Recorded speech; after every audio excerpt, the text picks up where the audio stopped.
13/3/2026 દિવસે કયો વાર આવે? આપણને 13/3/2026 આપેલું છે,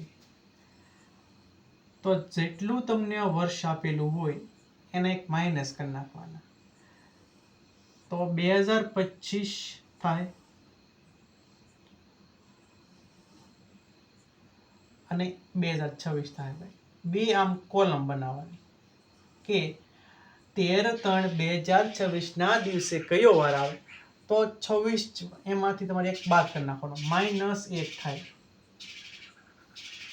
હવે તમને 2025 આપ્યું, 2025 એટલે શું થાય, તો 2000 + 25 થાય. એક કોડ તમારે યાદ રાખવો પડશે કે 5310. 5310 આ કોડ છે. આ 100 માટે છે, આ 200 માટે, આ 300 માટે, આ 400 માટે, આ 500, 600, 700, 800 એમ કોઈ પણ વર્ષ આપણને આપેલા હોય તો આ 400, 800, પછી 1200, 1600 અને 2000 તો 0 કોડ આવશે ને, કારણ કે 5, 100, 200, 300, 400 તો આનો કોડ 0 આવે તો 0 અહીં મૂકી દેવાનો. જો તમને 2021 આપેલા હોય તો એનો કોડ 5 આવે, 22 નો 3 આવે, 23 નો 1 આવે એમ. તો અહીંયા આપણને 2000 આપેલા છે એટલે આનો કોડ 0 આવે. હવે 25 અંકમાં કેટલા લીપ વર્ષ આવે, તો 25 ને તમારે 4 વડે ભાંગવાના, તો 4 × 6 = 24, તો આમાં 6 આવશે, તો તમારે 6 મૂકી દેવાનું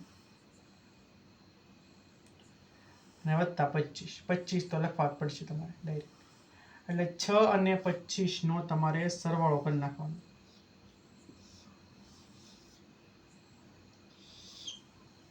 2000 + 25, પછી 25 માં કેટલા લીપ વર્ષ આવે, 6, અને આ 25 તો ડાયરેક્ટ લખી જ નાખવાના.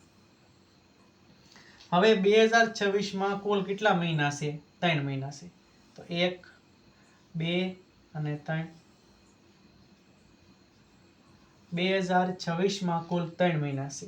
પહેલો મહિનો 31 હોય, પછી બીજો મહિનો, ભાઈ આને તમે 4 વડે ન ભાંગી શકો એટલે સામાન્ય વર્ષ કહેવાય, એટલે 28 આવશે આમાં. અને જો 4 વડે ભાંગી શકાય તો એ લીપ વર્ષ કહેવાય, તો એનો કોડ 29 આવે. અને ત્રીજા મહિનાની તારીખ કેટલી છે, 13, તો 13 અહીં મૂકી દેવાનું. આ બધા અંકનો સરવાળો કરી નાખવાનો કે 8, 9, 9 ને 3 બારીઓ બગડો, વધી 1, 3, 4, 5, 6, 7, 72. હવે આ 72 વત્તા તમારે 31 કરી નાખવાના,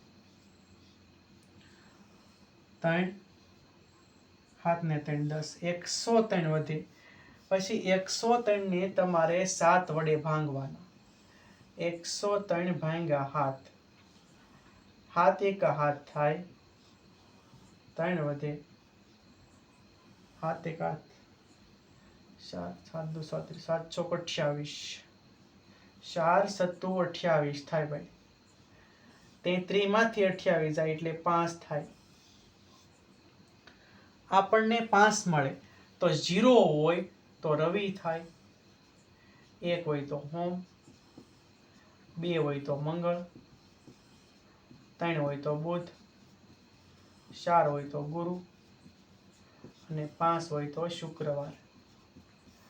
એટલે આપણને શેષ 5 મળે એટલે કયો વાર છે ભાઈ, શુક્રવાર આવશે એમાં, શુક્રવાર. ઓકે.